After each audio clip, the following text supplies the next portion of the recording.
നമസ്കാരം. Lights camera action എന്ന നമ്മുടെ ചാനലിലേക്ക് ഒരിക്കൽ കൂടി സ്വാഗതം. ഞാൻ നിങ്ങളുടെ ശാന്തിയുള്ള ദിനേശ്.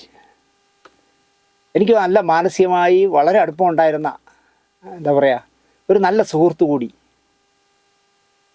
നനച്ചിരിക്കാതെ യാത്ര പറഞ്ഞു. വാൾട്ടർ ജോസ്. സിനിമയിലെ വാൾട്ടർ ജോസ് ആരെന്ന് ചോദിച്ചാൽ അധികം പേർക്കും അറിയാൻ വഴിയില്ല. സഹസംവിധായകനായിരുന്നു. സിദ്ദിഖിൻ്റെയും ലാലിൻ്റെയും മനസാക്ഷിയായിരുന്നു എന്ന് പറയാം. എറണാകുളത്തെ സ്വകാര്യ ആശുപത്രിയിൽ 56-ാമത്തെ വയസ്സിൽ യാത്ര പറഞ്ഞു. വിവാഹമൊന്നും കഴിച്ചില്ല. ഒരു സുഖിമാനായിരുന്നു. എൻ്റെ സുഹൃത്താണെങ്കിലും തുറന്നു പറയാതിരിക്കാൻ വയ്യ. നല്ല പ്രായത്തിൽ നല്ല മദ്യപാനമായിരുന്നു. ആരും നിയന്ത്രിച്ചില്ല എന്ന് എനിക്ക് തോന്നുന്നു. നമ്മുടെ സിദ്ദിഖ് ലാലിൻ്റെ അച്ഛൻ്റെ സഹോദരൻ്റെ മകനാണ്. പക്ഷേ ലാലും വാൾട്ടറുമായിട്ടൊക്കെ പെരുമാറുന്നത് കണ്ടാൽ കൂട്ടുകാരാണെന്നേ തോന്നുന്നു. എൻ്റെ ബംഗ്ലാവിലത് നടക്കുമ്പോൾ മിക്കവാറും ദിവസങ്ങളിൽ എറണാകുളത്ത് വീട്ടിൽ പോയിട്ട് ലാല് തിരിച്ചു വരുമ്പോൾ വാൾട്ടറിനെയും കൊണ്ടാണ് വരുന്നത്. നല്ല രസകരമായി സംസാരിക്കുന്ന നല്ല ചെറുപ്പക്കാരനായിരുന്നു. സിദ്ദിഖ് ലാലിൻ്റെ ഏറെക്കുറെ എനിക്ക് തോന്നുന്നു ആദ്യത്തെ പടം മുതൽ അവർ പിരിയുന്നത് വരെയുള്ള എല്ലാ സിനിമകളുടെയും സഹസംവിധായകനായിരുന്നു. പിന്നെ ലാൽ ജോസിൻ്റെ കൂടെ നമ്മുടെ ക്യാമറമാൻ വേണു ഡയറക്റ്റ് ചെയ്തപ്പോൾ വേണുവിൻ്റെ കൂടെ കല അടൂറിൻ്റെ കൂടെയൊക്കെ അസിസ്റ്റൻ്റായിരുന്നു. സിനിമയിൽ വലിയ സൗഹൃദമുള്ള എല്ലാം കാഷ്വലായിട്ട് എടുക്കുന്ന ചെറുപ്പക്കാരനായിരുന്നു വാൾട്ടർ ജോസ്. ഞാൻ പറഞ്ഞല്ലോ, ലാലിൻ്റെ അച്ഛൻ്റെ സഹോദരൻ്റെ മകനായിരുന്നു. ഹാർമോണിയം കലാകാരനായിരുന്നു അച്ഛൻ ജോസ്. കത്രിക്കടവിൽ സെൻറ്റ് ഫ്രാൻസിസ് ചർച്ചിൽ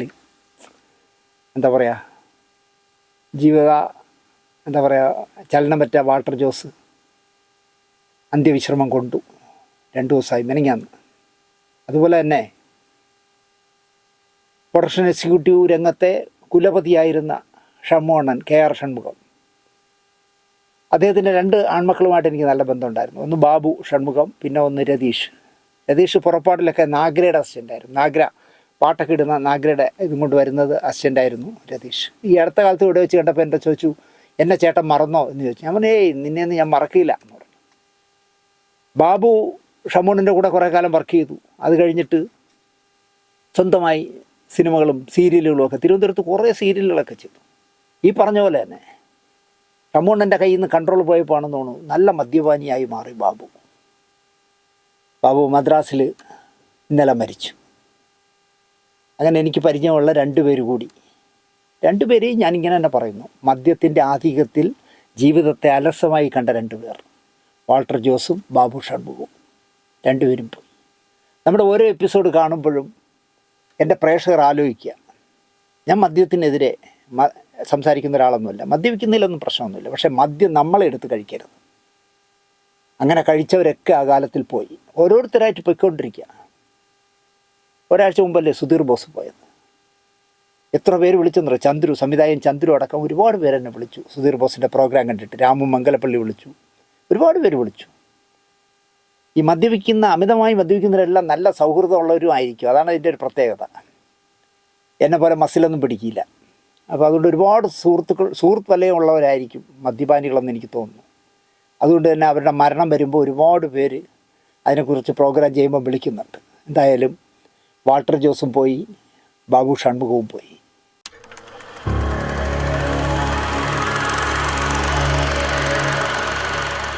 നമസ്കാരം. നമ്മളിന്ന് പറയുന്നത് കമൽഹാസനെ കുറിച്ചാണ്. എങ്കിൽ പോലും ആമുഖമായി സന്തോഷകരമായൊരു കാര്യം പറയാനുള്ളത്, സതീഷ് സത്യൻ്റെ ഒരു വിവാദം വന്നല്ലോ. അദ്ദേഹം അമ്മയിൽ ഒരു അംഗത്വത്തിന് വേണ്ടി അപേക്ഷിച്ചിട്ട് ഇടവേള ബാബു അനുവദിച്ചില്ല എന്ന് പറഞ്ഞിട്ട് അമ്മയുടെ ആദ്യത്തെ പുതിയ കമ്മിറ്റിയുടെ എക്സിക്യൂട്ടീവ് കഴിഞ്ഞുടൻ തന്നെ അർത്ഥശങ്കയ്ക്കിടയില്ലാതെ ചോദ്യങ്ങൾക്ക് സിദ്ദിഖ് മറുപടി പറഞ്ഞു, ജനറൽ സെക്രട്ടറി. അപ്പോൾ സിദ്ദിഖ് പറഞ്ഞത്, എൻ്റെ അറിവിൽ സതീഷ് സത്യൻ അപേക്ഷിച്ചിട്ടില്ല എന്ന് പറയുന്നു. പക്ഷേ അപേക്ഷിച്ചിട്ടുണ്ടെന്നുള്ള മെയിൽ ചെയ്തു എന്നും അതിന് ബാബു മറുപടി പറഞ്ഞു എന്നൊക്കെ സതീഷ് സത്യൻ പറയുന്നുണ്ട്. എന്തായാലും പുതിയ പ്രസിഡൻ്റായ മോഹൻലാലും പുതിയ ജനറൽ സെക്രട്ടറിയായ സിദ്ദിഖും വൈസ് പ്രസിഡൻ്റായ ജഗദീഷും ഒക്കെ അർത്ഥശങ്കയ്ക്കിടയില്ലാതെ പറഞ്ഞു സതീഷ് സത്യന് അമ്മയിൽ അംഗത്വം കൊടുക്കുമെന്ന്. എനിക്ക് കേട്ടപ്പോൾ വലിയ സന്തോഷം തോന്നി. ബാക്കി അവർ പറഞ്ഞ വിഷയങ്ങളൊക്കെ ഞാൻ വിടുന്നു. പക്ഷേ സതീഷ് സത്യന് അമ്മയിൽ അംഗത്വം കൊടുക്കും. അത് സിദ്ദിഖ് വിളിച്ച് സംസാരിച്ച് എന്താണെന്ന് വെച്ചാൽ ചെയ്യും എന്ന് പറഞ്ഞ ഒരു നല്ല വാർത്ത കേട്ടു. അപ്പോൾ അതിൽ രസം എന്താണെന്ന് ചോദിച്ചാൽ, ഇന്ന് ബുധനാഴ്ചയാണ്. ഇന്ന് രാവിലെ ജയഭാരതി ചേച്ചിയെക്കുറിച്ചുള്ള പ്രോഗ്രാമാണല്ലോ പോയത്. അതിൽ ആമുഖമായിട്ട് അമ്മ മോഹൻലാൽ, പുതിയ ചെയർമാനായ മോഹൻലാലോ പുതിയ ജനറൽ സെക്രട്ടറിയായ സിദ്ദിഖോ സതീഷ് സത്യന് അംഗത്വം കൊടുക്കണം എന്ന് ഞാൻ സംസാരിച്ച ഒരു ആമുഖം വന്നിരുന്നു. അതിൻ്റെ താഴെ ഒന്ന് പലരും പറയുന്നു അമ്മ കൊടുത്ത ശേഷം ഇപ്പോൾ ഈ ശാന്തുള്ള ദിനേശ് പറയുന്നത് ഞാൻ നിമിത്തമാണ് കിട്ടിയത് എന്ന് കാണിക്കാനാണ്, ആ വ്യഗ്രതയിലാണ് ഞാൻ ഇങ്ങനെ പറയുന്നതെന്നൊക്കെ പറഞ്ഞു. നിങ്ങൾ മനസ്സിലാക്കേണ്ടത്, നമ്മുടെ ഏത് സ്റ്റോറിയും 3-4 ദിവസം മുമ്പാണ് ചിത്രീകരിക്കുന്നത്. അപ്പോൾ 4 ദിവസം മുമ്പ് ചിത്രീകരിച്ച് കൊടുത്താൽ അതിൻ്റെ പിറ്റേ ദിവസം അതിൻ്റെ എഡിറ്റിംഗ് തുടങ്ങിയാൽ പിന്നെ 1-2 ദിവസം കഴിയുമ്പോഴാണ് അത് എയറിലേക്ക് പോകുന്നത്. അപ്പോൾ ബുധനാഴ്ച വരേണ്ട എപ്പിസോഡ് ഞങ്ങൾ ശനിയാഴ്ചയോ ഞായറാഴ്ചയോ ആണ് ഷൂട്ട് ചെയ്യുന്നത്. ഞായറാഴ്ച വരേണ്ട എപ്പിസോഡ് ബുധനാഴ്ചയോ വ്യാഴാഴ്ചയോ ആണ് ഷൂട്ട് ചെയ്യുന്നത്. അപ്പോൾ അങ്ങനെ വരുമ്പോൾ ഇപ്പോൾ സതീഷ് സത്യനെക്കുറിച്ച് ഞാൻ സംസാരിച്ച ശേഷമാണ് അമ്മയുടെ എക്സിക്യൂട്ടീവ് വന്നത്. അല്ലാതെ അമ്മ ഒരു തീരുമാനമെടുത്തു, അതെന്നാൽ ലൈറ്റ്സ് ക്യാമറ ആക്ഷനിലൂടെ ഞാൻ പറഞ്ഞതുകൊണ്ടാണ് നടപ്പിലായതെന്ന് വിചാരിക്കാനാണ് ഞാൻ അങ്ങനെ പറയുന്നതെന്നുള്ള മേലില്ലെങ്കിലും അത്തരം സ്റ്റോറികൾ കാണുമ്പോൾ വിചാരിക്കരുത്. എല്ലാത്തിനും ഒരു 4 ദിവസത്തെ പഴക്കമുണ്ടാവും. ഷൂട്ട് ചെയ്ത് 4 ദിവസം കഴിഞ്ഞാണ് എയറിൽ പോകുന്നത്. കമൽഹാസനെക്കുറിച്ച് വളരെ രസകരമായ ഒരു അഭിമുഖമാണ് 17 വർഷം മുമ്പ് KN ഷാജികുമാർ എന്ന് പറഞ്ഞ മാതൃഭൂമിയിലെ പത്രപ്രവർത്തകൻ മദ്രാസിൽ പോയി കമൽഹാസനെ കണ്ട് നടത്തിയ ഒരു ഇൻ്റർവ്യൂ. എനിക്ക് തോന്നുന്നു 7 പേജിലാണ് മാതൃഭൂമിയിൽ അടിച്ചു വന്നത്. 2007 വന്നത്. അപ്പോൾ 17 വർഷമായി. 17 വർഷം മുമ്പുള്ള ആ അഭിമുഖം ഇന്ന് ചിത്രീകരിക്കുമ്പോൾ ഇന്ന് എറണാകുളത്ത് കമൽഹാസനുണ്ട്. ഇന്ത്യൻ 2 ലോഞ്ചിങ്ങുമായി സംവിധായകൻ ശങ്കറും കമൽഹാസനും ഒക്കെ എറണാകുളത്ത് ഇപ്പോൾ വന്നിരിക്കും. ആ സമയത്താണ് നമ്മുടെ ഈ ചിത്രീകരണം നടക്കുന്നത്. ഇനി ഇത് കണ്ടുകൊണ്ടിരിക്കുമ്പോൾ കമൽഹാസൻ എറണാകുളത്ത് വന്നത് കണ്ടുകൊണ്ടാണ് ഇത് ചെയ്തതെന്ന് പറഞ്ഞു കളയരുത്. അല്ല, കമൽഹാസൻ വരുമെന്ന് എനിക്ക് അറിയില്ലായിരുന്നു. വന്നാൽ തന്നെ ഞാൻ അന്വേഷിച്ച് പോവുകയില്ല. എന്തായാലും KN ഷാജികുമാർ എന്ന് പറഞ്ഞ പത്രപ്രവർത്തകൻ ചെന്നൈയിലെത്തി 2007 ചെന്നൈയിലെത്തി നടത്തിയ ഇൻ്റർവ്യൂ ആണ്. 2 ദിവസം കൊണ്ടാണ് ഷാജികുമാർ അഭിമുഖം നടത്തിയത്. ചോദിച്ച ചോദ്യങ്ങൾക്കൊക്കെ അഴകുഴമ്പം മറുപടി പറയില്ല കമൽഹാസൻ. വ്യക്തമായി തന്നെ അദ്ദേഹം മറുപടി പറഞ്ഞു. MT വാസുദേവൻ നായർ മുതൽ MG സോമനും സുരാസുവും വരെയുള്ള ആൾക്കാരെക്കുറിച്ച് വളരെ വ്യക്തമായും ശക്തമായും അദ്ദേഹം പ്രതികരിച്ചു. ദ്രാവിഡ രാഷ്ട്രീയമടക്കം എല്ലാ വിഷയവും ഷാജികുമാർ ചോദിച്ച എല്ലാ വിഷയത്തിനും അദ്ദേഹം മറുപടി പറഞ്ഞു. 2-ാം ദിവസം അച്ഛൻ മലയാളത്തിൽ ഇൻ്റർവ്യൂവിൽ സംസാരിക്കുന്നത് കേൾക്കാൻ ശ്രുതിഹാസനും ആ അഭിമുഖത്തിൽ വന്ന് കേട്ടോണ്ടിരുന്നു. അച്ഛൻ എങ്ങനെയാണ് മലയാളം പറയുന്നതെന്ന് കേൾക്കാൻ. സുരാസുവിനെ പറ്റിയുള്ള കോട്ടിംഗ് ഉള്ളതിനാൽ അദ്ദേഹത്തിൻ്റെ അനന്തരവൻ വിനോദ് അയച്ചു തന്ന സുരാസു എന്ന് പറഞ്ഞ വലിയ മനുഷ്യനെക്കുറിച്ച് ഞാനത് എടുത്തുകൊണ്ടിരാൻ മറന്നുപോയി. കമൽഹാസൻ്റെ ഇൻ്റർവ്യൂ 2 ഭാഗമായിട്ടാണ് കാണിക്കുന്നത്. ഇപ്പോൾ ഈ 1-ാം ഭാഗം ചിത്രീകരിക്കാൻ വന്നപ്പോൾ ഞാൻ അത് എടുത്തുകൊണ്ടിരാൻ മറന്നുപോയി. അയ്യോ, എന്നെ അതിശയപ്പെടുത്തി കളഞ്ഞു. കാരണം സുരാസുവിൻ്റെ ഒരു എപ്പിസോഡ് നമ്മൾ ചെയ്തിരുന്നല്ലോ. ശ്മശാനത്തിൽ പരമശിവൻ്റെ പടത്തിൻ്റെ മുന്നിൽ അനാഥമായി കിടക്കുന്ന സുരാസുവും അതിൻ്റെ മുന്നിൽ അച്ഛൻ നഷ്ടപ്പെട്ട മകനും അച്ഛൻ്റെ 2ാം ഭാര്യയും കെട്ടിപ്പിടിച്ചോണ്ടിരിക്കുന്ന ഒരു ഫോട്ടോയൊക്കെ ആയിട്ട് വന്നല്ലോ. ഒരുപാട് പേരാണ് ലോകത്തിൻ്റെ വിവിധ കോണുകളിൽ നിന്ന് എന്നെ വിളിച്ചത്. അപ്പോൾ അതിലൊരാളായിരുന്നു. എനിക്ക് സന്തോഷമുള്ള കാര്യം എന്താണെന്ന് ചോദിച്ചാൽ, ആ ഫോട്ടോ എടുത്ത പ്രദീപും എന്നെ വിളിച്ചിരുന്നു. ആ ഫോട്ടോയിൽ ആ വിഷയത്തിൽ അതിൽ പറഞ്ഞിരുന്ന സുരാസുവിൻ്റെ ആദ്യ ഭാര്യയിലെ സ്റ്റാലിൻ എന്ന് പറഞ്ഞ മകൻ അഹമ്മദാബാദിൽ നിന്ന് എനിക്കതിൽ മെസ്സേജ് അയച്ചു. പിന്നെ ഞാൻ സ്റ്റാലിനെക്കുറിച്ചും അന്വേഷിച്ചു. അപ്പോൾ സ്റ്റാലിനെക്കുറിച്ച് ഞാൻ വേറൊരു എപ്പിസോഡ് ചെയ്യുന്നതുകൊണ്ട് ഇപ്പോൾ പറയുന്നില്ല. അപ്പോൾ എന്നെ ഈ പ്രദീപ് വിളിച്ചു. പ്രദീപ് എന്ന് പറയുന്നത് സുരാസുവിൻ്റെ അവർ 3 ആണുങ്ങളും ഒരു സ്ത്രീയുമായിരുന്നു. ഒരു സഹോദരിയേ ഉള്ളൂ സുരാസു. അവരുടെ മകൻ ആണ് ഈ പ്രദീപ്. അദ്ദേഹം കർണാടകയുടെ ബോർഡറിലാണ് താമസിക്കുന്നത്. എന്നെ വിളിച്ച് ഒരുപാട് നേരം സംസാരിച്ച് ഞങ്ങൾ 4-5 ദിവസത്തെ സംസാരം കഴിഞ്ഞപ്പോൾ അമ്മാവനെക്കുറിച്ച് ഒരു എപ്പിസോഡ് കൂടെ ചെയ്യാമോ എന്ന് എന്നോട് ചോദിച്ചു. ഞാൻ പറഞ്ഞു ഞാൻ എൻ്റെ ഒരുപാട് മെറ്റീരിയലുകൾ കിട്ടാനുണ്ട്, ഞാനത് കളക്ട് ചെയ്തുകൊണ്ടിരിക്കുകയാണ്. അപ്പോൾ പ്രദീപ് പറഞ്ഞു എൻ്റെ കയ്യിൽ കുറേ സാധനങ്ങളുണ്ട്, ഞാൻ അയച്ചു തരട്ടെ എന്ന് ചോദിച്ചു. ഞാൻ പറഞ്ഞു അയച്ചു തരൂ. അപ്പോൾ അതിൽ ചിലത് എനിക്ക് തിരിച്ചു തരണം. സുരായണം എന്ന് പറഞ്ഞ പുസ്തകം അടക്കം കുറേ കാര്യങ്ങൾ തിരിച്ചയച്ചു തരണമെന്ന്. അപ്പം മലയാളത്തിൽ ആദ്യമുണ്ടായ സിനിമാ സംഘടന മാൽക്ക, ആ മാൽക്കയുടെ എക്സിക്യൂട്ടീവ് കമ്മിറ്റി മെമ്പറായിരുന്നു സുരാസ്. അപ്പോൾ നസീർ സാറായിരുന്നു ചെയർമാൻ, KP ഉമറായിരുന്നു ജനറൽ സെക്രട്ടറി.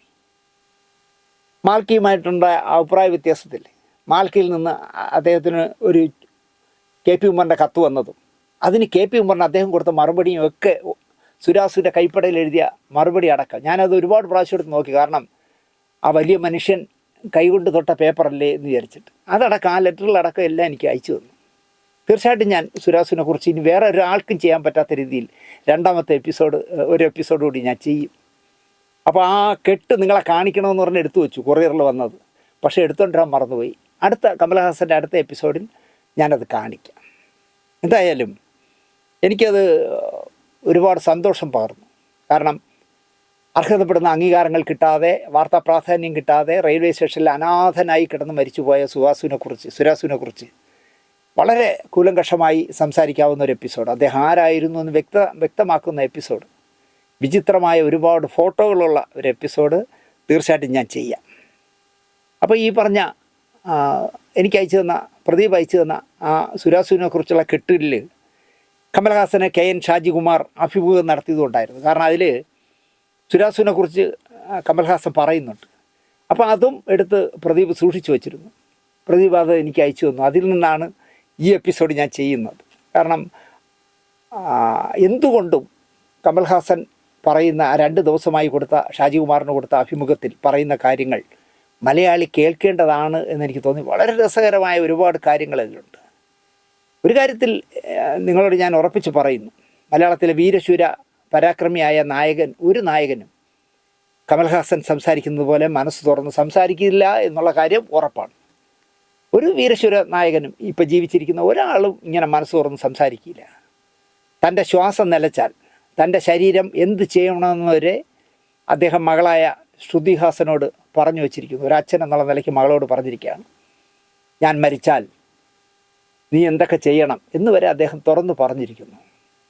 ജീവിതത്തിൽ അവസാന കാലത്ത് കേരളത്തിൽ താമസിക്കാൻ ആഗ്രഹിക്കുന്നുവെന്ന് ജന്മം കൊണ്ട് തമിഴനായ കമൽഹാസൻ പരസ്യമായി തന്നെ പറഞ്ഞിട്ടുണ്ട്. തമിഴന്മാരെ എതിർക്കുമെന്നൊന്നും പുള്ളി നോക്കിയില്ല. പുള്ളി പറഞ്ഞത് എൻ്റെ ജീവിത സായാഹ്നം ഞാൻ കേരളത്തിൽ എവിടെയെങ്കിലും ആയിരിക്കും താമസിക്കാൻ തിരഞ്ഞെടുക്കുക എന്ന് അദ്ദേഹം പറഞ്ഞിട്ടുണ്ട്. അതുപോലെ തന്നെ പ്രൈമറി വിദ്യാഭ്യാസത്തിനപ്പുറം പോകാത്ത, പൂണുനൂൽ ഇടുന്ന ഒരു ഉന്നത കുടുംബത്തിൽ പറഞ്ഞിട്ടും മത്സ്യമാംസാദികൾ കഴിച്ചും ബ്രാഹ്മണ്യത്തിനെതിരെ സംസാരിച്ചും പരസ്യമായി തൻ്റെ രാഷ്ട്രീയം പറഞ്ഞും ജീവിക്കുന്ന കലാകാരനാണല്ലോ കമൽഹാസൻ. എത്ര പേരുണ്ട് നമ്മളെ മലയാള സിനിമയിൽ അങ്ങനെ പറയാൻ ആരുണ്ട്?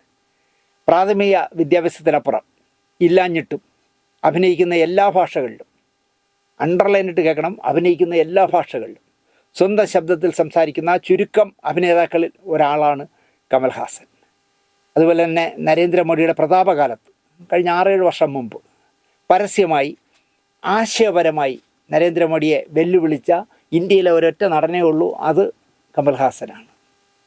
അഭിനയത്തിനിടയിൽ ചെറിയ പ്രശ്നങ്ങൾക്ക് പോലും കലഹിക്കുന്ന, തല്ലാൻ പോലും മടിയില്ലാത്ത അഭിനേതാവാണ് കമൽഹാസൻ. ശിവാജി ഗണേശനെയും കമൽഹാസനെയും പ്രധാന വേഷക്കാരാക്കി ഭരതൻ സംവിധാനം ചെയ്ത തേവർ മകൻ്റെ സെറ്റിൽ നിന്നും വച്ചുമതിയാക്കി ഭരതന് മടങ്ങേണ്ട സ്ഥിതി ഉണ്ടാക്കിയ മനുഷ്യനാണ് കമൽഹാസൻ. കാരണം അത്രയും ഡെഡിക്കേറ്റഡാണ് കമൽഹാസൻ. അദ്ദേഹത്തെ എന്താ പറയുക, ശ്രവിക്കുക അല്ലെങ്കിൽ അദ്ദേഹത്തെ ഉൾക്കൊള്ളുക എന്ന് പറഞ്ഞ ഒരു വലിയ ഭാരം തന്നെയാണ് എന്ന് തോന്നുന്നു.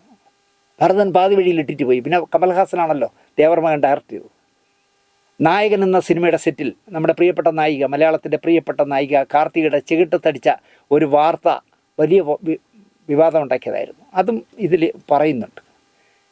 നിങ്ങളെ കമൽ തല്ലിയത് എന്തിനെ എന്ന് ചോദിച്ചപ്പോഴൊക്കെ കമൽ സാറിനോട് ചോദിക്കുമെന്നായിരുന്നു കാർത്തിക നൽകിയ മാന്യമായ മറുപടി. അത് അവരുടെ മാന്യത എന്ന് പറയാം. നായകനിൽ എൻ്റെ മകളായിട്ടാണ് കാർത്തിക അഭിനയിച്ചത്. ആ ചിത്രത്തിൽ ഞാൻ കാർത്തികയെ തെരുതെരാ അടിക്കുന്ന രംഗമുണ്ട്.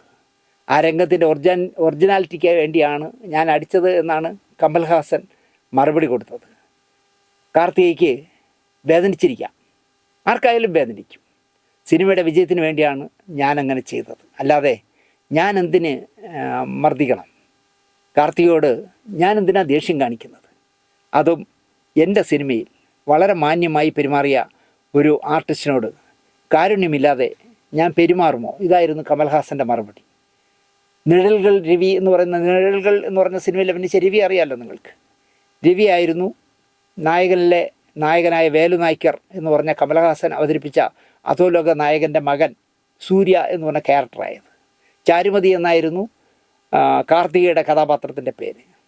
മുംബൈയിലെ അധോലോക നായകനായിരുന്ന വരദരാജ മുതലിയാരുടെ ജീവിതത്തെ ആസ്പദമാക്കിയാണ് മണിരത്നം നായകൻ ചെയ്തത്. 2005 ടൈം മാഗസിൻ എക്കാലത്തെയും മികച്ച 100 സിനിമകളുടെ പട്ടിക പുറത്തിറക്കിയപ്പോൾ നായകൻ അതിലിടം പിടിച്ചു. മണിരത്നവും ജ്യേഷ്ഠൻ GV എന്ന് പറയുന്ന G വെങ്കടേഷൻ ചേർന്നാണ് നായകൻ നിർമ്മിച്ചത്. നിങ്ങൾക്കറിയാമെന്നാണ്, അല്ലെങ്കിൽ നമ്മുടെ എപ്പിസോഡുകൾ കണ്ടിട്ടുള്ളവർക്കറിയാം, GV പിന്നീട് ആത്മഹത്യയാണ് ചെയ്തത്. സാമ്പത്തിക ക്രൈസിസ് വന്ന് ആത്മഹത്യ ചെയ്തു. നായകനും അഞ്ജലിയൊക്കെ എടുത്ത, മണിരത്നത്തിൻ്റെ ആദ്യകാലത്തെ എല്ലാ സിനിമകളും എടുത്ത ആ മനുഷ്യൻ ജീവിത പാതി വഴിയിൽ അവസാനിപ്പിച്ച് തൂങ്ങി മരിച്ച്. മണിരത്നവും ബാലകുമാരനുമാണ് നായകൻ്റെ തിരക്കഥ എഴുതിയത്. ഈ സിനിമയിലെ പ്രകടനത്തിന് 1988 മികച്ച ദേശീയ നടൻ്റെ അവാർഡ് കമൽഹാസൻ നേടി. ഛായാഗ്രാഹകൻ PC ശ്രീറാമും കലാസംവിധായകൻ തോട്ടാധരണിയും ഈ നായകനിലൂടെ ദേശീയ പുരസ്കാരം നേടി. 1988 മികച്ച വിദേശ ചിത്രത്തിനുള്ള ഓസ്കർ അവാർഡിന് ഇന്ത്യയിലെ ഔദ്യോഗികമായി മത്സരിച്ച ചിത്രം നായകനായിരുന്നു. ഞാൻ ഇത്രയും വിശദമായി പറഞ്ഞത്, നായകനിൽ കമൽഹാസൻ നടൻ മാത്രമായിരുന്നു, വെറും നടൻ മാത്രമായിരുന്നു. എന്നിട്ടും മണിരത്നത്തിൻ്റെ സെറ്റിൽ ഒരു അന്യഭാഷാ നടിയെ തല്ലിയത് വാർത്തയിലിടം നേടി. തല്ലിന് മറ്റൊരു വിഷയമാണ് കാരണം എന്ന് പിന്നീട് വാർത്തയുണ്ടായി. നായകൻ്റെ പോസ്റ്ററിനായി കുറേ പടങ്ങൾ എടുക്കണമെന്ന് കമലിന് തോന്നി. പോസ്റ്റർ ഡിസൈൻ ചെയ്യാൻ വേണ്ടി മാത്രമായിട്ട് പോസ് ചെയ്ത് പടം എടുക്കണം എന്ന് അദ്ദേഹത്തിന് തോന്നി. കാർത്തികയുടെയും നിഴൽകൾ രവിയുടെയും തോളത്ത് കൈവച്ച് നടുവിൽ കമൽഹാസൻ നിൽക്കുന്ന രീതിയിൽ പോസ് ചെയ്തു. ഫോട്ടോഗ്രാഫർ ക്ലിക്ക് ചെയ്യുന്നതിന് മുമ്പ് കാർത്തിക കമലിൻ്റെ കൈ തട്ടി മാറ്റി. നാണം കൊണ്ടാകാം കാർത്തിക അങ്ങനെ ചെയ്തതെന്ന് കമൽ കരുതി. രണ്ടാമതും കൈയിട്ടപ്പോൾ കാർത്തിക പിന്നെയും കൈതട്ടി മാറ്റി. എന്താ നീ കാണിച്ചത്, ഇതെന്താ തമാശയാണോ എന്നായി കമൽ. എനിക്ക് ഇങ്ങനെയൊന്നും പോസ് ചെയ്യാൻ ഇഷ്ടമല്ല എന്നായി കാർത്തിക അങ്ങനെ ആയിരുന്നല്ലോ. ഇപ്പോൾ മോഹൻലാലിൻ്റെ നല്ല നായികയായിട്ട് അഭിനയിച്ചപ്പോഴും ഇഴുകിച്ചേർന്ന് അഭിനയിക്കുന്ന ഒരു പ്രകൃതക്കാരിയല്ലല്ലോ അവർ. അതവർ ഞാനിങ്ങനെയുള്ള ഒരു ലിമിറ്റേഷൻ ഇട്ട് അഭിനയിക്കൂ എന്ന് പറഞ്ഞാൽ നമുക്ക് തർക്കിക്കില്ല, അല്ലെങ്കിൽ എന്നെ വയ്ക്കണ്ട എന്നല്ലേ അവർ പറയാറ്. അപ്പോൾ അവർ പറഞ്ഞു എനിക്കിങ്ങനെയൊന്നും പോസ് ചെയ്യാൻ ഇഷ്ടമല്ല. അതിന് ഇതെന്താ മോശപ്പെട്ട രംഗമാണോ എന്ന് ശബ്ദമുയർത്തി കമൽ ചോദിച്ചു. എന്തായാലും ആവശ്യമില്ലാതെ തൊട്ട് അഭിനയിക്കുന്നത് എനിക്ക് ഇഷ്ടമല്ല എന്ന് കാർത്തിക തീർത്തും പറഞ്ഞു. ഇതോടെ കമലിന് ദേഷ്യം കയറി, മൂഡ് ഔട്ടായി. അന്നത്തെ ഷൂട്ടിംഗ് ക്യാൻസൽ ചെയ്ത് കമൽ പോയി. ഈ സംഭവത്തിന് ശേഷമായിരുന്നു കമൽ കാർത്തികയുടെ കരണത്തടിക്കുന്ന സീനിൻ്റെ ചിത്രീകരണം.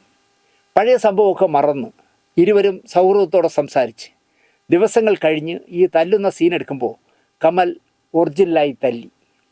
നല്ലൊരു റോളായാൽ പോലും മേലിൽ കമൽഹാസനോടൊപ്പം ഒരു സിനിമയിൽ അഭിനയിക്കില്ല എന്ന് കാർത്തിക പരസ്യമായ നിലപാടെടുത്തു. ഇതായിരുന്നു കമൽഹാസൻ. നിങ്ങൾ ആലോചിച്ച് നോക്കിയേ. എന്നാൽ ആരുമായും പെട്ടെന്ന് പിണങ്ങുന്ന MG സോമനായിരുന്നു മലയാള സിനിമയിൽ കമൽഹാസൻ്റെ ഏറ്റവും അടുത്ത സുഹൃത്ത് എന്ന് പറയുമ്പോൾ അതൊരു കൗതുകമായിട്ട് തോന്നാം. പെട്ടെന്ന് പിണങ്ങുന്ന ആളാണല്ലോ. ഞാൻ പറഞ്ഞിട്ടില്ലേ, ജേസി സാറിൻ്റെ സെറ്റിൽ വന്ന് കാറിൽ നിന്ന് ഇറങ്ങിയ ഉടൻ ചോദിക്കുന്നത് എവിടെയാണ് എൻ്റെ ശത്രു എന്നാണ് ചോദിക്കുന്നത്. എന്നെ വിളിക്കുന്ന ശത്രു എന്നാണ്. ആർക്കും വേണ്ടാത്ത സുരാസു, ഒരു സിനിമയിലെ കലാകാരൻ കറകളഞ്ഞ കലാകാരനായിട്ടും സുരാസുവിനെ ആരും അംഗീകരിച്ചിരുന്നില്ല. പക്ഷേ ആ സുരാസു കമലഹാസന് ഒരു ഗുരുവിനെ പോലെ ആയിരുന്നു. അങ്ങനെയാണ് അദ്ദേഹം കൊണ്ടു നടന്നത്. 1954 നവംബർ 7 തമിഴ്നാട്ടിലെ രാമനാഥപുരം എന്ന് പറഞ്ഞ സ്ഥലത്തെ പരമകുടിയിലാണ് അഡ്വക്കേറ്റ് ശ്രീനിവാസൻ്റെ 4 മക്കളിൽ 4-മനായി ജനനം. 1954 പറയുമ്പോൾ നമ്മൾ ഇന്ന് രാവിലെ ഏറിപ്പോയ വിഷയം ജയഭാരതി 1954 അവരും ജനിച്ചത്. അപ്പോൾ പരമകുടിയിൽ അഡ്വക്കേറ്റ് ശ്രീനിവാസൻ ഒരു പ്രശസ്തനായ ഒരു വക്കീലിൻ്റെ മകനായിട്ട് 4 മക്കളിൽ 4-മനായാണ് അദ്ദേഹം ജനിച്ചത്. ജ്യേഷ്ഠന്മാർ 2 പേരും വക്കീലന്മാർ. സഹോദരി ബോംബെയിൽ അവിടെ ഒരു സ്ഥാപനമൊക്കെ ഇട്ട് അവിടെ ജീവിക്കുന്നു. 3 വയസ്സുള്ളപ്പോൾ ഇസ്നോഫീലിയ പിടിപെട്ടു കമലിന്. സുഹൃത്തായ ഒരു ഡോക്ടറെ മകനെ കാണിക്കാനായി അഡ്വക്കേറ്റ് ശ്രീനിവാസൻ മദ്രാശിയിലേക്ക് വന്നു. അവിടെ വച്ച് ഒരു പാർട്ടിയിൽ വച്ച് പ്രശസ്ത നിർമ്മാതാവ് മെയ്യപ്പ ചെട്ടിയാർ, AVM സ്റ്റുഡിയോയുടെ ഉടമസ്ഥനായ മെയ്യപ്പ ചെട്ടിയാർ ഈ ബാലനായ കമൽഹാസനെ കണ്ടു. തൻ്റെ അടുത്ത സിനിമയായ കളത്തൂർ കണ്ണമ്മയിൽ ജമിനി ഗണേശൻ്റെയും സാവിത്രിയുടെയും മകനായി അഭിനയിക്കാൻ ഞാനൊരു കുട്ടിയെ തിരഞ്ഞുകൊണ്ടിരിക്കുന്ന സമയമാണ്, ഈ മോനെ അയക്കാമോ എന്ന് മെയ്യപ്പ ചെട്ടിയാർ ചോദിച്ചു. 1960 റിലീസായ കളത്തൂർ കണ്ണമ്മയിലെ അഭിനയത്തിന് നല്ല ബാലനടനുള്ള തമിഴ്നാട് സർക്കാരിൻ്റെ അവാർഡ് കമൽഹാസൻ നേടി.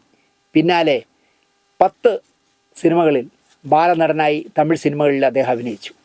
ഇതിനിടയിൽ 1962 KS സേതുമാധവൻ സംവിധാനം ചെയ്ത കണ്ണും കരളും എന്ന ചിത്രത്തിൽ സത്യനോടൊപ്പം കമൽഹാസൻ ആദ്യമായി മലയാളത്തിൽ അഭിനയിച്ചു. ബാലനടനും അല്ല, യുവാവുമല്ലാത്ത ഒരു പ്രായം വരുമല്ലോ, ഒരു 10-14 വയസ്സ് കഴിഞ്ഞാൽ ഒരു 10-18 വയസ്സ് വരെ ബാലനടനും അല്ല, എന്നാൽ യുവാവായതുമില്ല എന്നുള്ളൊരു കാലം വരുമല്ലോ. അങ്ങനെ ആ കാലഘട്ടത്തിൽ കുറേ കാലം അദ്ദേഹം സിനിമയിൽ നിന്ന് വിട്ടുനിന്നു. അക്കാലത്ത് TKS കമ്പനി പ്രശസ്തമായ നാടക കമ്പനിയായിരുന്നു. TKS കമ്പനിയുടെ നാടകങ്ങളിൽ അഭിനയിച്ചു. ഇതിനിടയിൽ ഭരതനാട്യവും പഠിച്ചു. മെലിഞ്ഞ പയ്യനായിരുന്നതിനാൽ സ്വന്തം അമ്മ പോലും പെൻസിൽ എന്നായിരുന്നു കുട്ടിക്കാലത്ത് കമൽഹാസനെ വിളിച്ചിരുന്നത്. ബോംബെയിൽ ഒരു പരിപാടിയിൽ വീണ് കാലൊടിഞ്ഞു. നാടകാഭിനയം അങ്ങനെ മുടങ്ങി. മദ്രാസ് സിനിമാ രംഗത്ത് തിരക്കേറിയ നൃത്ത സംവിധായകൻ തങ്കപ്പൻ മാസ്റ്ററുടെ കീഴിൽ നൃത്ത അധ്യാപകനും അസിസ്റ്റൻറ്റുമായി, തങ്കപ്പൻ മാഷിൻ്റെ അസിസ്റ്റൻറ്റ്, അതുപോലെ സിനിമയിൽ ഡാൻസ് ചെയ്യേണ്ട സീനുകളൊക്കെ വരികയാണെങ്കിൽ അവരെ പഠിപ്പിക്കുന്ന അധ്യാപകനുമായി 3 വർഷം അതായിരുന്നു കമൽഹാസൻ്റെ പണി. സീമയായിരുന്നു മറ്റൊരു അസിസ്റ്റൻറ്റ്. കമൽഹാസനും സീമയും തങ്കപ്പൻ മാസ്റ്ററുടെ അസിസ്റ്റൻറ്റുമാരായിരുന്നു. ഈ സമയത്താണ് സമാന്തര സിനിമയുടെ വക്താവായ K. ബാലചന്ദ്രൻ്റെ ശ്രദ്ധയിൽ കമൽഹാസൻ വരുന്നത്.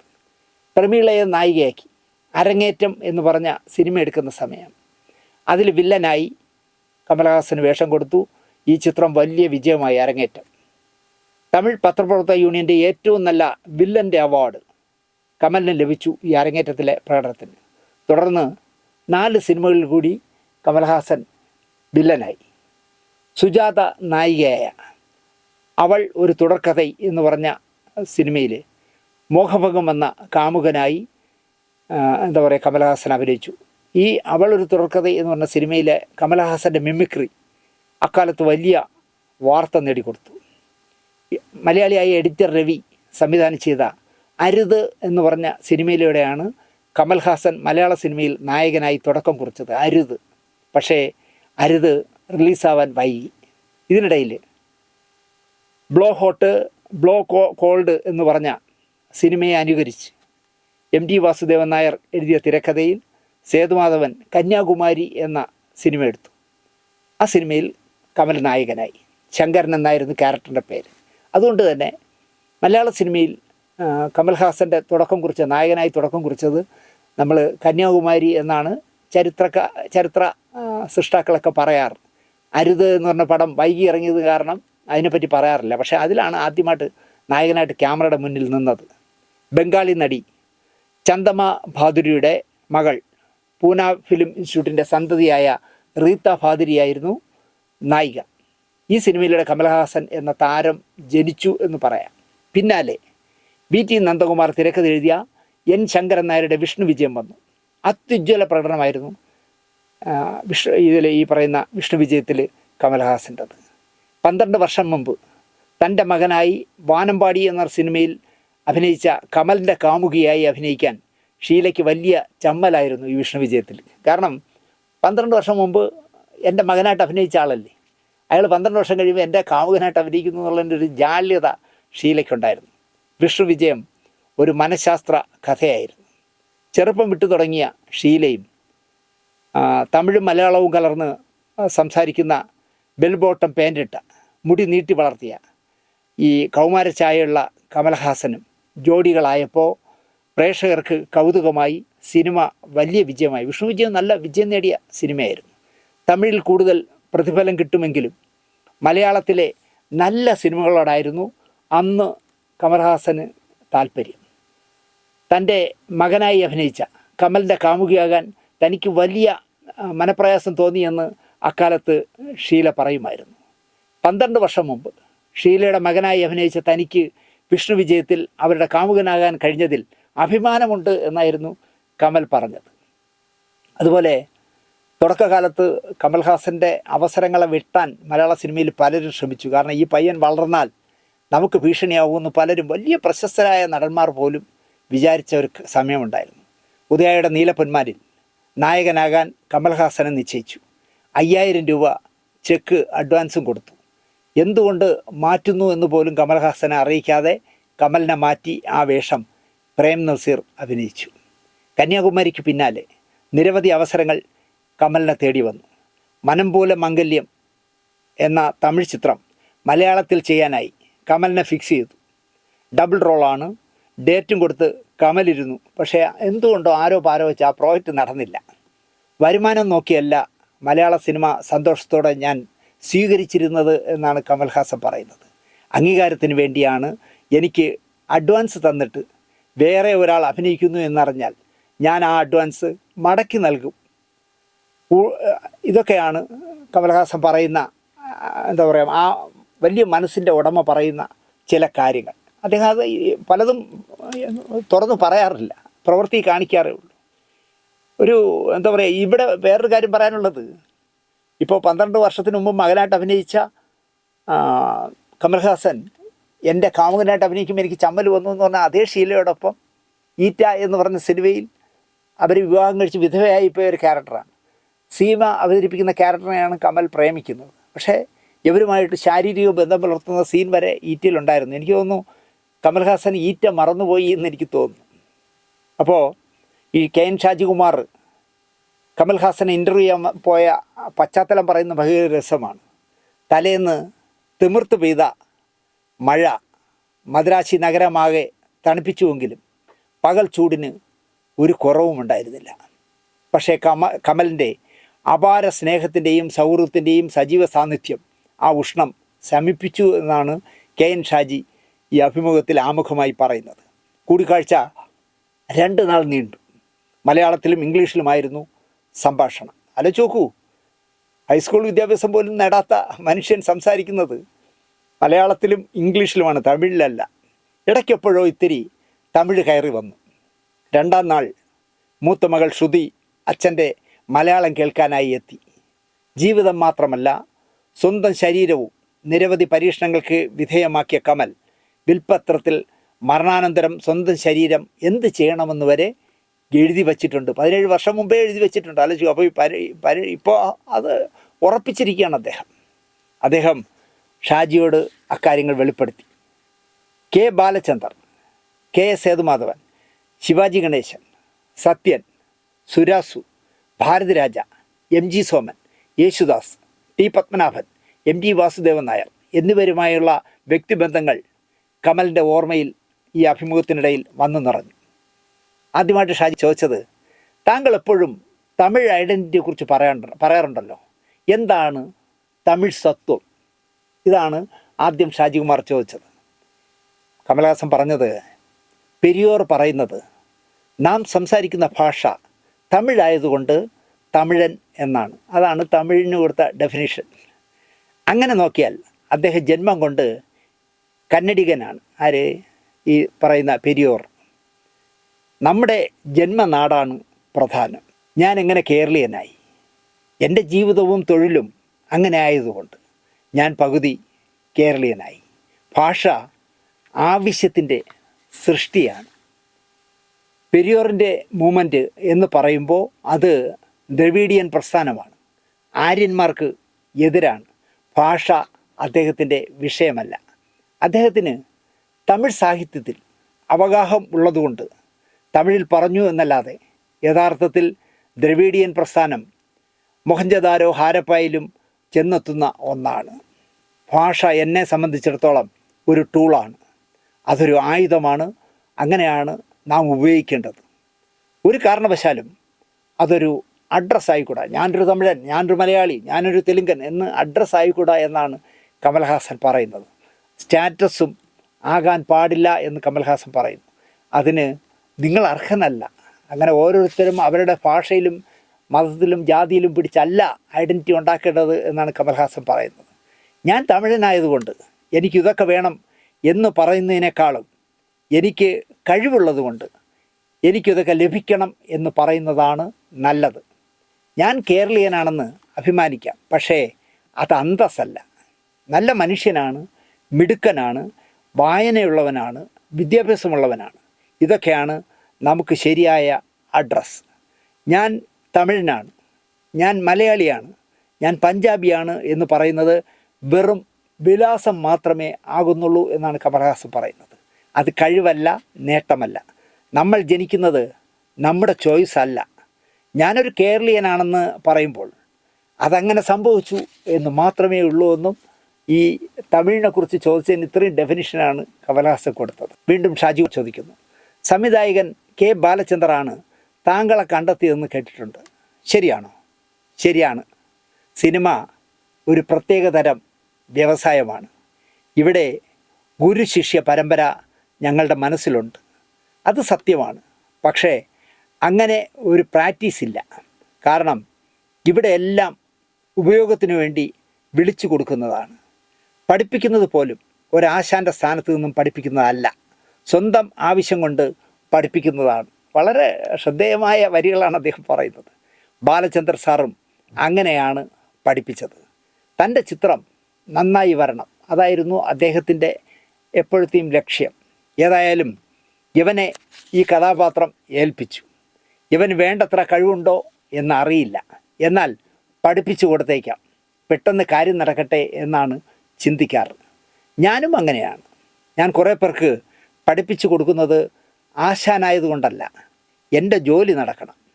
ഇന്ന് ആർക്കും പഠിപ്പിക്കാൻ സമയമില്ല, ജോലി ചെയ്യാൻ ആളുണ്ട്, അവരെ ആവശ്യമുണ്ട്, അതുകൊണ്ട് അവരെ ഉപയോഗിക്കുകയാണ്. ഇതൊന്നും ആരും ഒരു ഗുരുസ്ഥാനത്ത് നിന്നും ചെയ്യുന്നതല്ല. എന്നാലും ബാലചന്ദ്ര സാറിനെ പോലെയുള്ളവർ അതിലും അപ്പുറത്തുള്ള കടമ ചെയ്യുകയാണ്. ബാക്കിയുള്ളവർക്ക് 5 മിനിറ്റിനുള്ളിൽ ഈ സീൻ എടുത്തില്ലെങ്കിൽ കുഴപ്പമാണ്, അതുകൊണ്ട് വേഗം പഠിക്ക്, അല്ലെങ്കിൽ ഇങ്ങനെ ചെയ്യുമെന്ന് പറഞ്ഞു കൊടുക്കും. അത് മാത്രമേ ചെയ്യാറുള്ളൂ. വേഗം വേഗം വേഗം വേഗം ലൈറ്റ് പോകുന്നു എന്നൊക്കെ പറഞ്ഞ് നമ്മൾ പറയുമല്ലോ, മറ്റേ നടന് പോകണം, മറ്റേ നടിക്ക് പോകണം, ഫിലിം തീരാൻ പോകുന്നു എന്നൊക്കെ പറഞ്ഞ് ഇങ്ങനെ ധൃതി കൂട്ടുമല്ലോ. അതുകൊണ്ട് വേഗം പഠിപ്പിച്ചെടുക്കുന്നതാണ് എന്നാണ് അദ്ദേഹം പറയുന്നത്.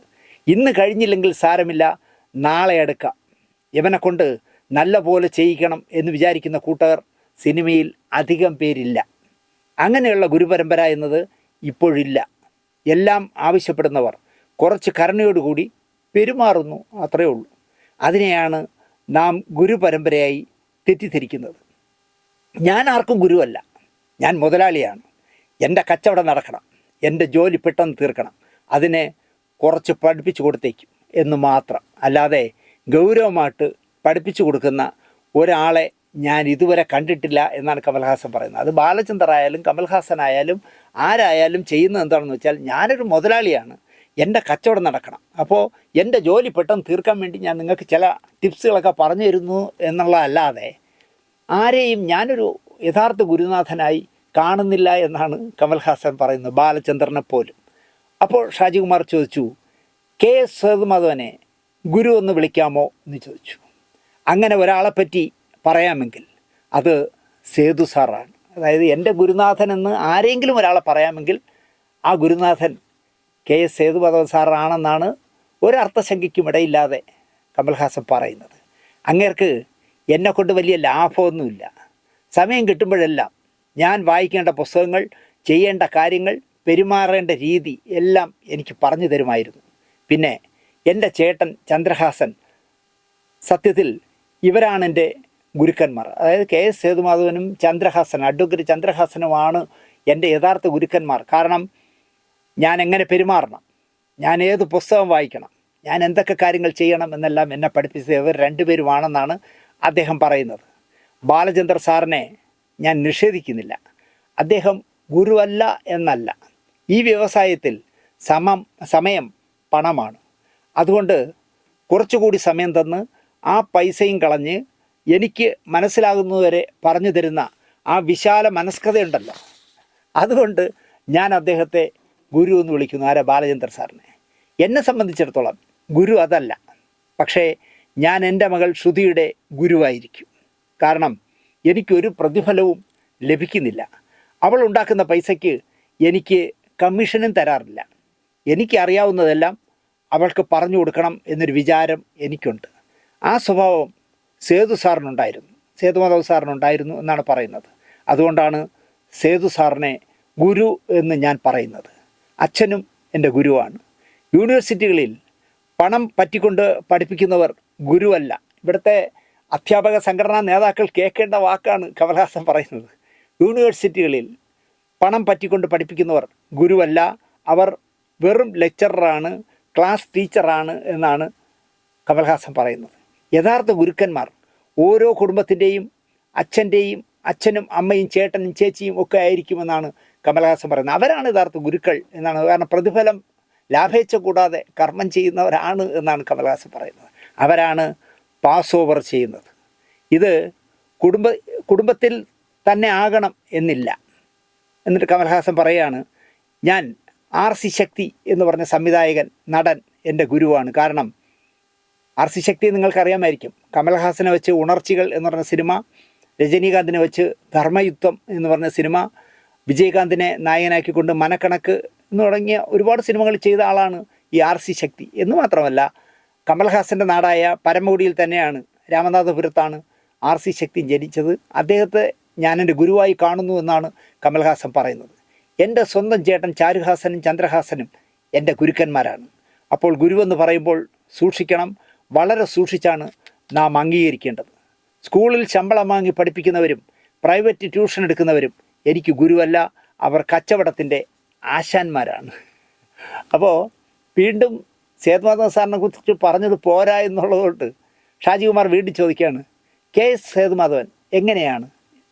സേതു സാർ ഒരു ഹോളിവുഡ് ഡയറക്ടറെ പോലെയാണ്.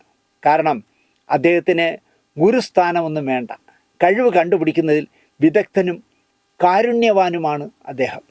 ഞാനൊരു വായാടിയായിരുന്നു, ധൈര്യമുണ്ടെന്ന് ധരിച്ച് വല്ലതുമൊക്കെ വിളിച്ചു പറയും. ഞാനൊരു കൊച്ചുകുട്ടിയായിരുന്നപ്പോൾ ഹൊറാൾഡ് കാർ എങ്ങനെ ഓടിക്കാമെന്നൊക്കെ സേതു സാറിന് ഞാൻ ക്ലാസ് എടുത്തിട്ടുണ്ട് എന്നാണ് കമൽഹാസൻ പറയുന്നത്. പിന്നീട് പലപ്പോഴും അദ്ദേഹം അത് ഓർമ്മിക്കാറുണ്ട്. കാരണം കമൽഹാസൻ വലിയൊരു പ്രസ്ഥാനമായി വളർന്നപ്പോഴും സേതു സാറ് പറയുമെന്ന്, ഹെറാൾഡ് കാറ് എങ്ങനെ ഓടിക്കണമെന്ന് പഠിപ്പിച്ചു തന്ന ഗുരുനാഥനാണ് നീ എന്ന് പറയുമായിരുന്നു എന്നാണ് അദ്ദേഹം പറയുന്നത്. അദ്ദേഹം ദയാലുവായ ടാസ്ക് മാസ്റ്ററായിരുന്നു. ഞാൻ പിന്നീടാണ് അത് മനസ്സിലാക്കിയത്. അപാര ക്ഷമയാണ് അദ്ദേഹത്തിന്. അത് സിനിമയിൽ അപൂർവമാണ്. ബാലചന്ദ്ര സാറിന് ക്ഷമയൊന്നുമില്ല, അദ്ദേഹം ഒരു ടീച്ചറുമല്ല. പക്ഷേ സമയം നഷ്ടപ്പെടുത്താതെ കഴിവ് കുഴിച്ചെടുക്കും എന്നാണ് ബാലചന്ദ്രനെ കുറിച്ച് പറയുന്നത്. സെറ്റിൽ വന്നിട്ട് പഠിപ്പിച്ച് സമയം കളയാൻ ഒരുമ്പെടാറില്ല. അനുയോജ്യരെ മാത്രം തിരഞ്ഞെടുത്ത് അവരിൽ നിന്ന് ഒന്നാന്തരം ഫലം പുറത്തു കൊണ്ടുവരാൻ കഴിയുന്ന ആളായിരുന്നു ബാലചന്ദർ എന്നാണ് കമൽഹാസൻ പറയുന്നത്. അപ്പോൾ ഷാ ചോദിച്ചു, ഭാരതി രാജയുമായുള്ള ബന്ധം എങ്ങനെയായിരുന്നു എന്ന് ചോദിച്ചു. ഭാരതി രാജ എൻ്റെ സമപ്രായക്കാരനാണ്, എൻ്റെ സമകാലിക സഹജീവി. ഞങ്ങൾ ഒരുമിച്ച് അസിസ്റ്റൻ്റ് ഡയറക്ടേഴ്സ് ആയിരുന്ന കാലം, അക്കാലം തൊട്ടേ അദ്ദേഹത്തെ എനിക്കറിയാം. ഞാനൊരു വായാടിയായിരുന്നു എന്ന് പറഞ്ഞല്ലോ. അസിസ്റ്റൻ്റ് ഡയറക്ടർമാരുടെ ഇടയിൽ ഞാനാണ് കൂടുതൽ സംസാരിക്കുക. നീ എന്തിനാ നമ്പർ കൊടുത്തത്, തെറ്റായ നമ്പറാണോ കൊടുക്കുന്നത് എന്നൊക്കെ ഞാൻ ചോദിക്കും. ഷൂട്ടിങ്ങിൻ്റെ തിരക്കിൽ മിടുക്കനാണോ, കൂടുതൽ കഴിവുണ്ടോ എന്നൊന്നും മനസ്സിലാക്കാൻ പറ്റില്ല. ഒരിക്കൽ കമലിന് സെറ്റിൽ വെച്ച് പനി പിടിച്ചു. കമൽഹാസന് പനി പിടിച്ചു. സുഖമില്ലാതെ മുറിയിൽ ഒറ്റയ്ക്ക് കിടക്കേണ്ടി വന്നു. അപ്പോൾ ഒറ്റയ്ക്ക് കിടക്കണ്ട എന്ന് പറഞ്ഞ് ഭാരതി രാജ കൂട്ടുകിടക്കാൻ വന്നു. രാത്രി ഒരു കഥ പറയട്ടെ സാർ എന്ന് ഭാരതിരാജ ചോദിച്ചു. പുള്ളി ഒരു കഥ പറഞ്ഞു കമലിനോട്. മൈലി എന്നായിരുന്നു കഥയുടെ പേര്. ഞാനത് കേട്ടുകൊണ്ട് കിടന്നു. ഞാൻ ഡയറക്ടറാകുമ്പോൾ ആദ്യം ഈ പടം എടുക്കുമെന്ന് ഭാരതിരാജ അന്ന് കമലിനോട് പറഞ്ഞു. അയാളത് പക്ഷെ മറന്നുപോയി. 2-3 കൊല്ലം കഴിഞ്ഞ് ഭാരതിരാജ കമൽഹാസനെ കാണാൻ വീട്ടിൽ ചെന്നു. ഞാനപ്പോൾ ഹീറോ ആണ്. എന്നെ ഓർമ്മയുണ്ടോ സാർ, ഭാരതിരാജ ചോദിച്ചു.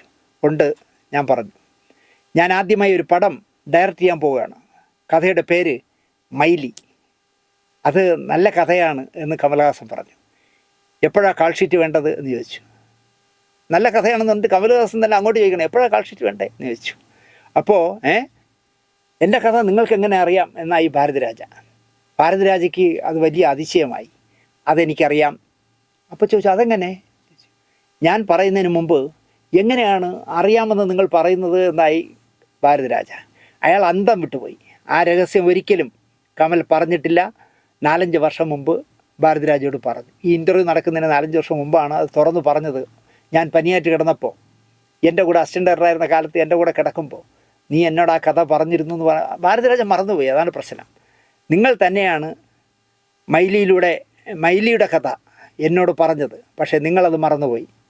ഇത് തന്നെ വീണ്ടും സംഭവിച്ചു. ഈ ഭാരതിരാജയ്ക്ക് മറവി ഉണ്ടെന്ന് അറിയണമെങ്കിൽ ഈ കമലഹാസൻ്റെ ഇൻ്റർവ്യൂ കേട്ടാൽ മതി. 16 വയതിനിലെ എടുക്കുന്ന സമയത്ത് അത് വിജയിക്കുമോ ഇല്ലയോ എന്ന് പുള്ളിക്കൊരു നിശ്ചയമില്ല, ഭാരതിരാജയ്ക്കൊരു നിശ്ചയമില്ല. നല്ല മനോഹരമായ സിനിമയല്ലേ. ഷൂട്ടിംഗ് സമയത്ത് വാചകം അടിച്ചുകൊണ്ടിരിക്കുമ്പോൾ നോട്ട് ബുക്കിൽ ഞാൻ എഴുതിയ 2 കവിതകളും കഥകളും അദ്ദേഹത്തിന് വായിച്ചു കൊടുത്തു. അപ്പോൾ ഭാരതിരാജ പറഞ്ഞു, എനിക്ക് വേറൊരു സബ്ജക്റ്റ് ഉണ്ട്. എന്നിട്ട് ഈ കഥ പറഞ്ഞു. അന്ന് പറഞ്ഞ കഥ പുള്ളി മറന്നു. ഇതുപോലെ തന്നെ ഈ മൈലിയെ പോലെ തന്നെ പുള്ളി പിന്നെയും പറഞ്ഞ കഥ മറന്നുപോയി. ആ പിക്ചർ ഹിറ്റായപ്പോൾ ഭാരതിരാജ വലിയ ഡയറക്ടറായി. 16 വയസ്സിലെ വലിയ സൂപ്പർ ഹിറ്റായ സിനിമയല്ലേ. പിന്നെ 2 കൊല്ലം കഴിഞ്ഞപ്പോൾ അയാൾ എന്നോട് പറഞ്ഞു, വേറൊരു സബ്ജക്റ്റ് ഉണ്ട്, വില്ലേജ് സബ്ജക്റ്റ് ഒന്നുമല്ല, ഞാനൊരു പുതിയ സബ്ജക്റ്റ് പറയാം എന്ന് പറഞ്ഞു. റെഡ് റോസസ് എന്ന് പറഞ്ഞൊരു കഥ പറഞ്ഞു. അപ്പോൾ കമൽ പറഞ്ഞു, ആ കഥ ഞാൻ പറയാം എന്ന് പറഞ്ഞ് കമൽ അങ്ങോട്ട് പറഞ്ഞു. ഇതെങ്ങനെയാണ് ഞാൻ പറയാൻ പോകുന്ന കഥയെല്ലാം കമൽ നേരത്തെ മനസ്സിലാക്കുന്നത് എന്നായി ഭാരതിരാജയ്ക്ക് അത്ഭുതമായി. അയാൾ പിന്നെയും എന്നോട് കഥ പറഞ്ഞത് മറന്നുപോയി. അങ്ങനെ ഞങ്ങൾ അടുത്ത സുഹൃത്തുക്കളായിരുന്നു. ഞങ്ങൾ വ്യത്യസ്ത അഭിപ്രായങ്ങളുള്ളവരായിരുന്നു. എങ്കിലും ഞങ്ങൾ നല്ല സ്നേഹബന്ധത്തിൽ കഴിഞ്ഞു. ആശയങ്ങളുടെ കാര്യത്തിൽ പലപ്പോഴും ഞങ്ങൾ വിരുദ്ധ ധ്രുവങ്ങളിലായിരുന്നു. പക്ഷേ അതൊരിക്കലും ഞങ്ങളുടെ പരസ്പര സ്നേഹത്തെയും ബഹുമാനത്തെയോ ബാധിച്ചിട്ടില്ല. 2 നല്ല സുഹൃത്തുക്കളുടെ വളർച്ച ഒരുമിച്ചാണ് സംഭവിച്ചത് എന്ന് കരുതിയാൽ മതി എന്നാണ് അദ്ദേഹം പറയുന്നത്. ഷാജികുമാർ ചോദിച്ചു, ശിവാജി ഗണേശനെക്കുറിച്ച് എപ്പോഴും ആദരവോടെ സംസാരിക്കാറുണ്ടല്ലോ, അദ്ദേഹവുമായുള്ള അടുപ്പം എങ്ങനെയായിരുന്നു? ശിവാജി സാറിൽ നിന്നും ആർക്കും രക്ഷപ്പെടാനാവില്ല. ഒരു നടനും ആ ഇൻഫ്ലുവൻസിൽ നിന്നും എസ്കേപ്പില്ല. കേരളത്തിൽ താമസിക്കുമ്പോൾ മലയാളം കേൾക്കാതിരിക്കാൻ പറ്റുമോ എന്നാണ് കമലഹാസൻ ചോദിച്ചത്.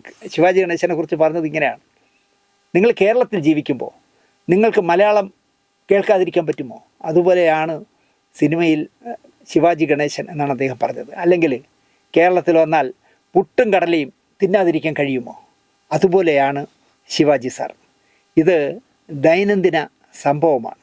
ഏത് പത്രം നോക്കിയാലും, ഏത് പോസ്റ്റർ കണ്ടാലും, ആരോട് സംസാരിച്ചാലും ശിവാജി കടന്നു വരും.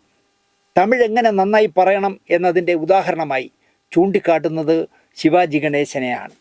അങ്ങനെയുള്ള ഒരു ഇൻകമിങ് സ്റ്റാറ്റസുള്ള ആളിൽ നിന്ന് രക്ഷപ്പെടുക എളുപ്പമല്ല. ആ ലിസ്റ്റിൽപ്പെട്ട ഒരുവനാണ് ഞാൻ. തമിഴനോ മലയാളിക്കോ പോലുമോ ശിവാജിയിൽ നിന്നോ MGRൽ നിന്നോ രക്ഷപ്പെടാൻ വിഷമമാണ്, ശരിയല്ലേ എന്ന് ഷാജികുമാറിനോട് തിരിച്ചു ചോദിച്ചു. ശിവാജി ഗണേശൻ, MG രാമചന്ദ്രൻ, ഈ പേരുകൾ സിനിമ കാണുന്ന മലയാളികൾ കേൾക്കാതിരിക്കാൻ വഴിയില്ല, പ്രത്യേകിച്ച് പഴയ തലമുറ. ആ ആൾക്കൂട്ടത്തിലാണ് ഞാനും. ഭാഗ്യവശാൽ അതുപോലെ തന്നെ കണ്ണും കരളുമൊക്കെ അഭിനയിച്ചതുകൊണ്ട് സത്യൻ സാറിനെയും നസീർ സാറിനെയും കൊട്ടാരക്കര ശ്രീധരൻ നായരെയും അറിയാം. ഇതൊരു എക്സ്ട്രാ നോളജ് പോലെയാണ്. അവരുടെ കൂടെയൊക്കെ അഭിനയിച്ചിട്ടില്ലേ എന്ന് ചോദിച്ചു. സത്യൻ സാറിൻ്റെ കൂടെയാണ് കണ്ണും കരളും. രസകരമായ ഒരു സംഭവമാണ് ഞാൻ പറയുന്നത്. വർത്തമാനകാല മലയാള സിനിമയിലെ നടീനടന്മാർ, സിനിമാക്കാർ ഈ കമലഹാസൻ സത്യൻ സാറിനെ കുറിച്ച് പറയുന്ന കാര്യം അണ്ടർലൈനിട്ട് കേൾക്കണം എന്നാണ് എനിക്ക് ആമുഖമായി പറയാനുള്ളത്. സത്യൻ സാറിൻ്റെ കൂടെയാണ് ഞാൻ കണ്ണും കരളും എന്ന് പറഞ്ഞ സിനിമയിൽ അഭിനയിച്ചത്. സത്യൻ സാറിനെ കുറിച്ച് വളരെ രസകരമായ ഒരു ഓർമ്മയുണ്ട്. ശിവാജി സാറും MGRും ഗേറ്റിനടുത്ത് എത്തിയെന്ന് പറഞ്ഞാൽ അവിടെ ഭയങ്കര ബഹളമായിരിക്കും. ഇപ്പോൾ സ്റ്റുഡിയോയുടെ AVMൻ്റെ ഗേറ്റിലേക്ക് ശിവാജി ഗണേശനോ MGRോ കടന്നു വന്നാൽ റോഡ് ബ്ലോക്കാവും. അങ്ങനെയുള്ള താരപദവി ഉള്ളയിടത്താണ് ഒരു ഒച്ചയുമില്ലാതെ, ഒരു ഗമയുമില്ലാതെ, ഒരു പരിവാരവുമില്ലാതെ സംഭവിക്കുന്ന മലയാള സിനിമകളുടെ ഷൂട്ടിങ്ങുകൾ നടന്നിരുന്നത്. കണ്ണും കരളും ചെയ്ത കാലത്തെക്കുറിച്ചാണ് അദ്ദേഹം പറയുന്നത്. ഒരു ഒച്ചയും ബഹളവും ഇല്ലാതെയാണ് മലയാള സിനിമ ചിത്രീകരിച്ചത് എന്നാണ് കമലഹാസൻ പറയുന്നത്. അത് ഞാൻ എപ്പോഴും ശ്രദ്ധിച്ചിട്ടുണ്ട്. തമിഴ് ഷൂട്ടിംഗ് എല്ലാം കഴിഞ്ഞ് അവർ ഉറങ്ങാൻ പോകുന്ന നേരത്താണ് ചെറിയ ബജറ്റിൽ എടുക്കുന്ന മലയാള ചിത്രങ്ങൾ രാത്രി സീനുകളൊക്കെ എടുക്കുന്നത്. അതുകൊണ്ട് എല്ലാവരും വളരെ സിമ്പിളായിട്ട് വലിയ ആർഭാടമൊന്നുമില്ലാതെ ഒരേ കാറിൽ കയറിയാണ് ഷൂട്ടിങ്ങിന് എത്തുന്നത്. കണ്ണും കരളും സമയത്ത് നൈറ്റ് ഷൂട്ടിംഗ് ഉണ്ടാവും. രാത്രി ഒരുപാട് രാത്രി സീനുകളുണ്ടായിരുന്നു. ലേറ്റ് നൈറ്റാണ് സെറ്റുകൾ മിതമായി ലഭിക്കുന്നത്. അതായത് 10 മണി കഴിഞ്ഞിട്ടാണ് സെറ്റ് ഉപയോഗിക്കുന്നതെങ്കിൽ സ്റ്റുഡിയോയ്ക്ക് വാടക കുറച്ച് കൊടുത്താൽ മതി. അപ്പോൾ അതുകൊണ്ട് ഈ ലോ ബഡ്ജറ്റിൽ എടുക്കുന്ന മലയാള സിനിമയെല്ലാം രാത്രി 10-12 മണി കഴിഞ്ഞിട്ടാണ് നേരം വെളുക്കുന്നവരെ ചിത്രീകരിക്കുന്നത്. ഞാൻ ചെറിയ കുട്ടിയായതിനാൽ വെളുപ്പിന് 2 മണിക്കോ 3 മണിക്കോ അവരെന്നെ വീട്ടിൽ കൊണ്ടുപോയാക്കും. ഞാനപ്പോൾ നല്ല ഉറക്കമായിരിക്കും. പ്രൊഡക്ഷൻ മാനേജരോ മറ്റോ കുട്ടനെ കൊണ്ടുപോയി വീട്ടിൽ അമ്മയെ ഏൽപ്പിച്ചിട്ട് പോകും. കുട്ടൻ എന്ന് പറഞ്ഞ് കമൽഹാസനെ കാറിൽ നിന്ന് എടുത്ത് പുറകിൽ നിന്ന് സീറ്റിൽ നിന്ന് എടുത്ത് വീട്ടിനകത്ത് കൊണ്ടുവന്ന് സോഫയിൽ എവിടെയെങ്കിലും കിടത്തിയിട്ട് പോട്ടെ എന്ന് അമ്മയോട് ചോദിച്ചിട്ട് പോകും പ്രൊഡക്ഷൻ മാനേജർമാർ.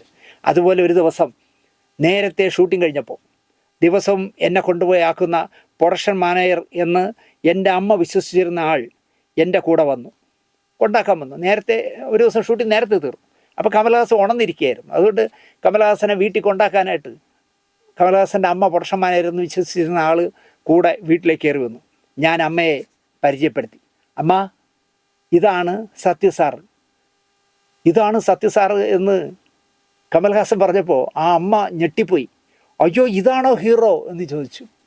കാരണം അവർ കരുതിയിരുന്നത് ഏതൊരു പ്രൊഡക്ഷൻ മാനേജറോ പ്രൊഡക്ഷൻ എക്സിക്യൂട്ടീവോ ആണ് ഈ കുട്ടിയെ എല്ലാ ദിവസവും സീറ്റിൽ നിന്ന് എടുത്ത് സോഫയിൽ കൊണ്ട് കിടത്തിയിട്ട് ശരിയമ്മ എന്ന് പറഞ്ഞിട്ട് പോകണമെന്നാണ് കരുതിയിരുന്നത്.